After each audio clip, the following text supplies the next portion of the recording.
پڑے. اچھا سر، وزیر اعظم نے تو اسے ڈکلیئر کیا ہے کہ یہ فتنہ جماعت ہے، اور ان کی ایکٹیویٹیز جیسے آپ نے کہا، آپ سے پہلے بھی جو منسٹرز ہیں یا دوسرے لوگ انہیں یہ کہہ رہے ہیں انتشاری جماعت ہے، اور یہ اس وقت جو ان کا رول ہے وہ پاکستان اینٹی پاکستان بھی ہے.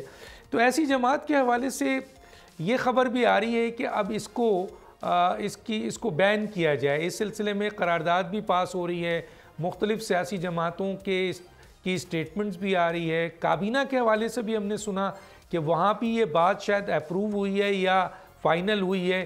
تو کیا واقعی موجودہ حکومت اب تحریک انصاف کی جو ایکٹیویٹیز ہے، جو اینٹی ایکٹیویٹیز ہے، اور قانون اور آئین بھی موجود ہے، تو کیا ان پر پابندی لگانے جا رہا ہے سر؟ جی دیکھیے، اس کا تو ایک طریقہ کار آئین میں درج ہے. اگر کوئی ایسی چیز ہوگی تو وہ آئین کے تحت ہوگی، اس کا جو طریقہ کار ہے اس کے تحت ہوگی. ابھی تک کوئی ایسی چیز واضح شکل میں تو سامنے نہیں آئی ہے، لیکن جو چیزیں میں نے آپ کے سامنے رکھی ہیں اگر آپ انہیں دیکھیں تو ایک ایسی جماعت ہے جس نے بہت سال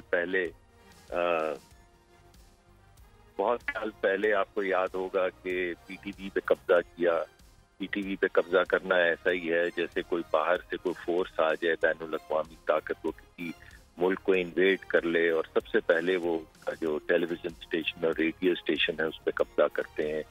اور اس کے علاوہ آپ نے دیکھا کہ پارلیمان کی دیوار توڑ کے کرین کے ساتھ اس پہ قبضہ کیا گیا. 3 دن سیکریٹریٹ بند رکھا گیا.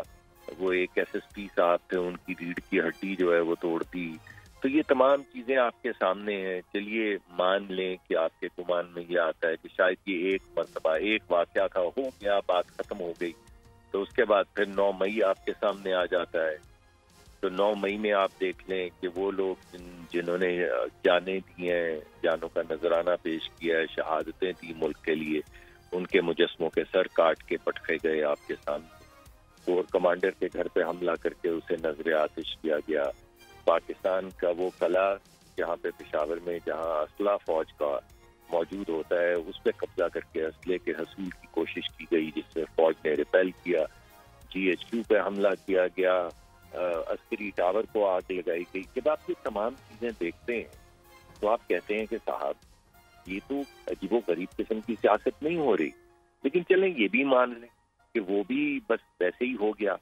تو اب جب ایک صوبے کے چیف منسٹر جب یہ نعرے مارنے شروع کرتے ہیں کہ میں دارالخلافے پہ قبضہ کرنے آ رہا ہوں، اور ایک ایسا چیف منسٹر جس کی پارٹی پہلے یہ تمام قتل و غارت کا ذریعہ بہا چکی ہو، تو پھر کم از کم وفاقی حکومت پہ یہ تو فرض بنتا ہے کہ وہ لوگوں کی جان و مال کی حفاظت کرے. تو وفاقی حکومت جب لوگوں کے جان و مال کی حفاظت کرنے کی کوشش کرتی ہے تو اس میں پھر پریشانیاں جو آپ کے سامنے آئی ہیں وہ اب آتی ہیں. اس سے معیشت کو بھی نقصان ہوتا ہے، مگر ہماری سوشل فیبرک کو بھی نقصان ہوتا ہے. یہ جو تناؤ پیدا ہو گیا ہے، اس تناؤ کے نتیجے میں جو لیدیں شروع ہو گئی ہے پاکستانیوں کے مابین، جیسے کوئی دشمنیاں ہوں، اس سیاسی تناؤ کی کوئی جگہ نہیں. تو اس سیاسی پارٹی کو آپ کس زاویے سے دیکھیں گے؟ یہ بڑا مشکل ہوتا جا رہا ہے جب ایک کے بعد ایک ایک کے بعد ایک چیز ہو. چلیں 9 مئی چھوڑتے ہیں، اب یہ جو پچھلے 3-4 دن میں ہوا ہے، ہنگامہ آرائی ہوئی ہے، جو ناراضگی ہوئی ہے، جیسے ہمارے جو دوست ملک ممالک ہیں، کبھی دیکھیے کبھی آپ امریکہ کے خلاف سائفر نکال لیں اور بولیں کہ ہماری حکومت تو امریکہ نے ہٹائی ہے. پھر آپ امریکہ میں جا کے ایک ایسے لابسٹ کو ہائر کر لیں جو پاکستان کے ایٹمی پروگرام کے خلاف 30 سال سے تحریک چلا رہا ہے. پھر آپ ایک اور ہمارے حلیف ملک کے متعلق نہ صرف سیاسی بلکہ مذہبی وہ ایک عجیب و غریب قسم کا یعنی مقدمہ دائر کریں، اور عجیب و غریب وہ اسٹیٹمنٹ تھی جس نے سب کو پریشان کر دیا پورے پاکستان میں.